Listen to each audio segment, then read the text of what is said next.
So guys, you've all heard in the news in the last 24 hours that reports come out that about Telford, the grooming gangs, and probably the worst case in Britain. This is not actually frigging right, because every city across the UK, this kind of thing is happening on an industrial scale. These are not just sexual grooming gangs, these are rape gangs, raping young people, young as 10, 11-year-olds, and destroying their lives. Telford is not the only town or the city where it's happening. You just have to Google any town: Bradford, Leeds, Aylesbury, Oxford, Bristol, Newcastle, and you're getting the same formula, that lover boy formula, providing people with gifts, providing them with drink and drugs, and then drugging them and then raping them on an industrial scale. Girls young as 11, 10-year-olds. Makes me sick to the core when I hear these things. But girls young as 10, 11, passed on to people, town to town, raped by 5 to 10 people a day. And you know what? The rape gangs went out and done it. But the government, the council, the police aided and abetted them. By remaining silent on this issue, they were actually on the side of the perpetrators. And still to this date, nobody really wants to tackle the core of the problem. Everybody's too scared, everybody's too PC, politically correct. Everybody wants to appease. In the last 40 years, it's appeasement. And appeasement in my books is cowardice. We have people in high positions who could make changes overnight that would have an impact across the UK, but they are too much of cowards. These people will say the right words because it's in the press now. And they'll be saying them for the next 2-3 days. And once it's out the press, once the news is gone, out of sight, out of mind, and they haven't done anything about it. Things that were put in place after the Rotherham ain't working. It ain't working because we're not tackling the real cause. We can't even say, without being accused of racism or Islamophobia, we can't even say who these perpetrators are. But if we can't say who they are, how can we tackle these visible people? You know, these invisible people. We've got to make them visible so we can tackle this problem. It's sickening, and I would love to swear, because there are words here that I would love to use, but which I won't. I won't belittle myself. But it hurts me. It hurts me for reasons. For the last 20 years, we've been saying these things to police forces up and down the country. And all they've been saying is bring proof, bring proof, bring proof. And we now know they've been sitting on proofs. Rotherham was sitting on proof. Telford was sitting on proof. And it's extremely sickening in the case of Telford, when these perpetrators, these gangs, these rape gangs, were given 20-year sentences, and one of them's already out after 5, and he's probably, you know, sitting in the sun somewhere outside, having no remorse of what he's done.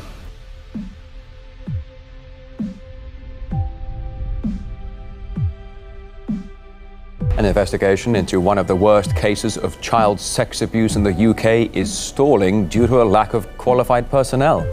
The abuse scandal centres around the sexual exploitation of over 1,400 children over the course of 3 decades in the British town of Rotherham.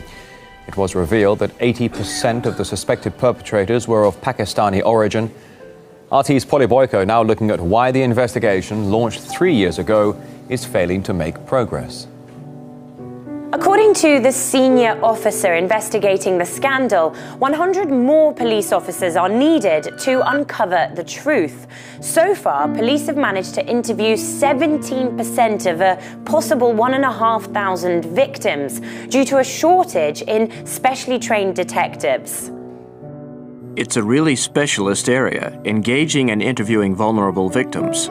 A lot of our victims were children when they were abused, but they're now adults and have associated problems as a result of that abuse, including suicidal tendencies, mental health issues, drug and alcohol addiction. The Rotherham scandal led to a national outcry when the scale of the child abuse was first exposed back in 2012.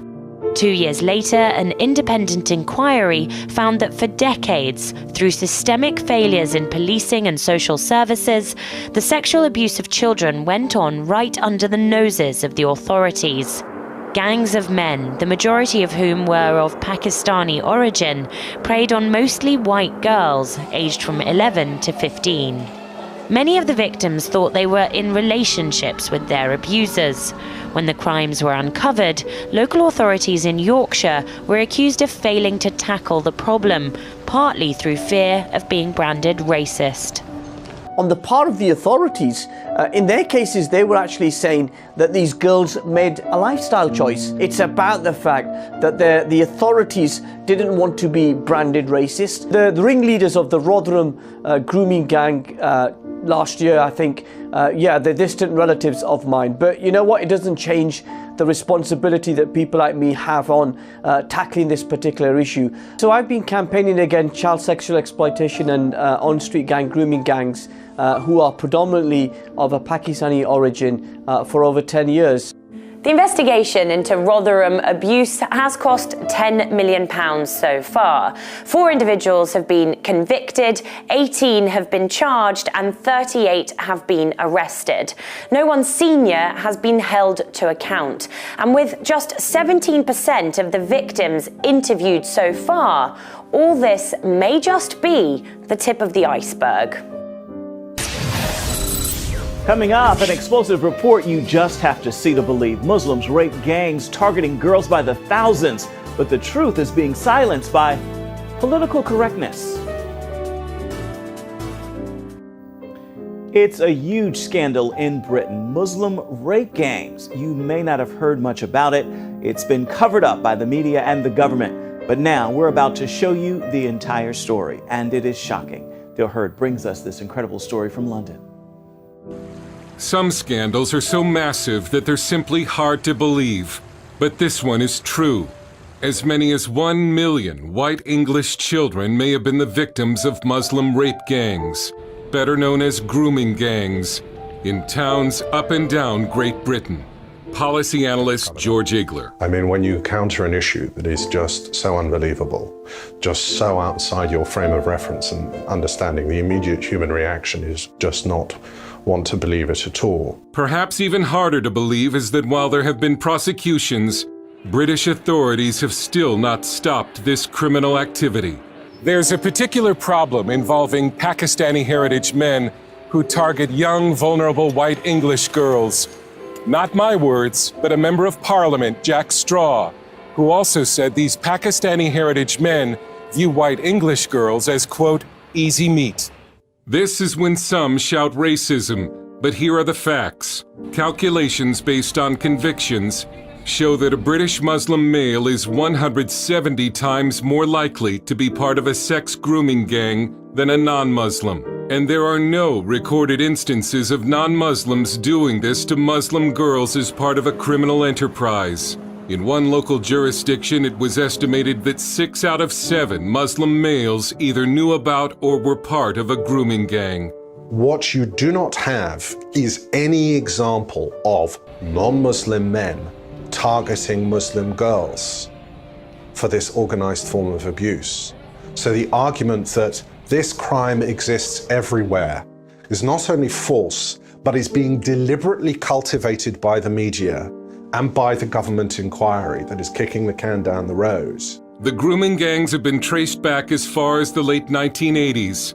At-risk white English girls, often from broken homes and some as young as 9 years old, were wooed or groomed by teenage Muslim boys called Romeos, and even by groups of Muslim men who hung around school gates.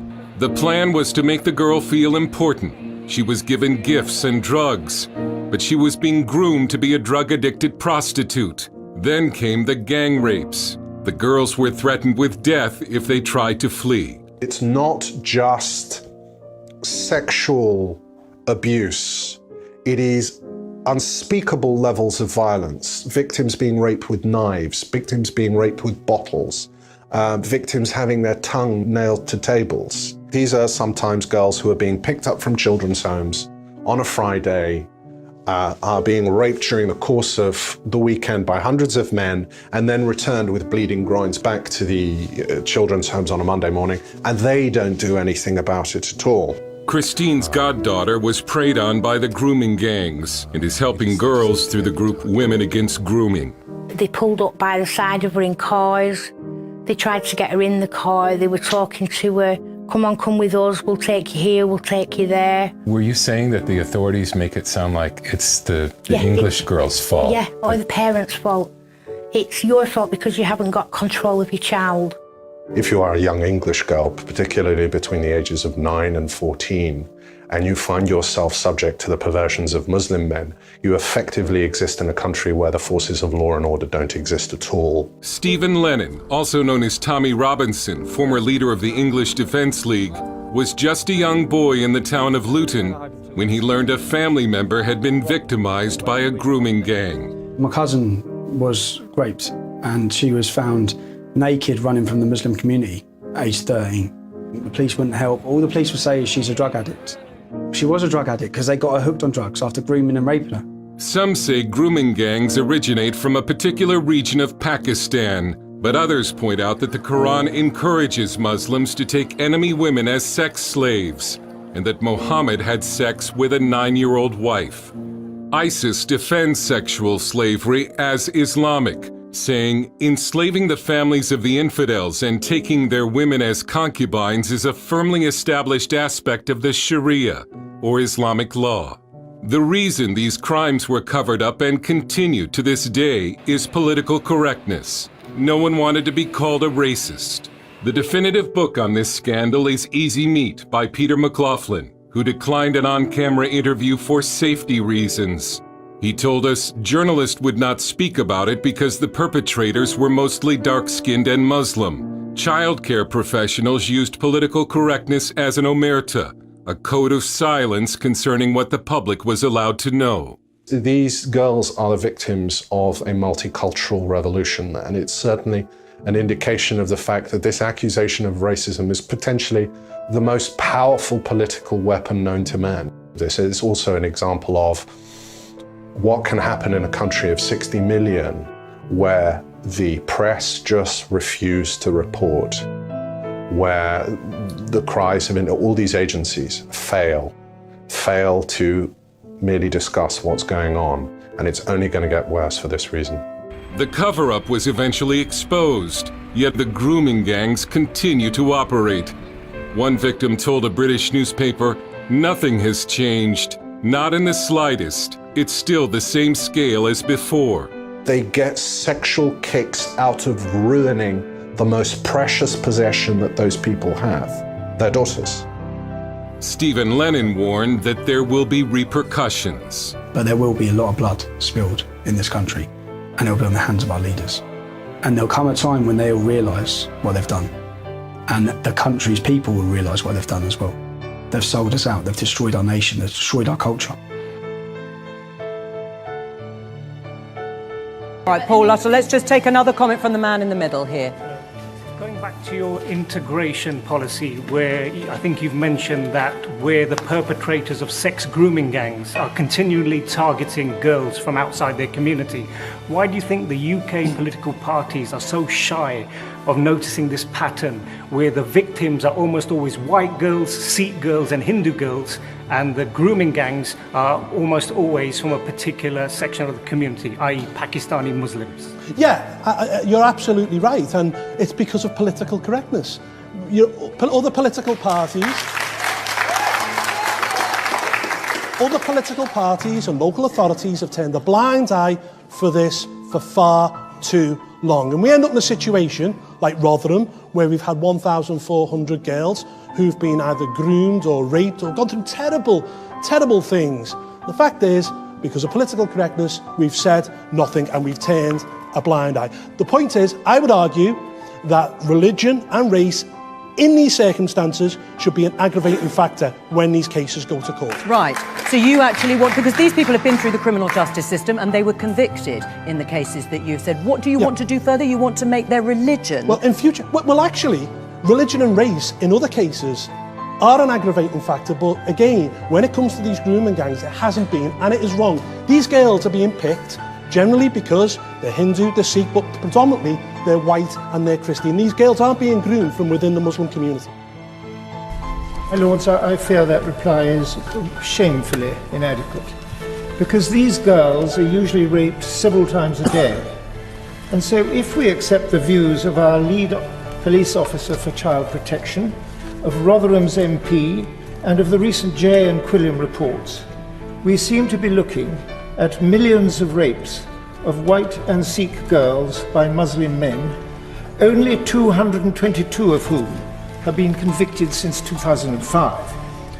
So, my Lords, will the government ask our Muslim leaders whether the perpetrators can claim that their behaviour is sanctioned in the Quran, and to issue a fatwa against it? And second, my Lords, will the government encourage a national debate about the various interpretations of Islam? Can we talk about Islam without being accused of hate crime?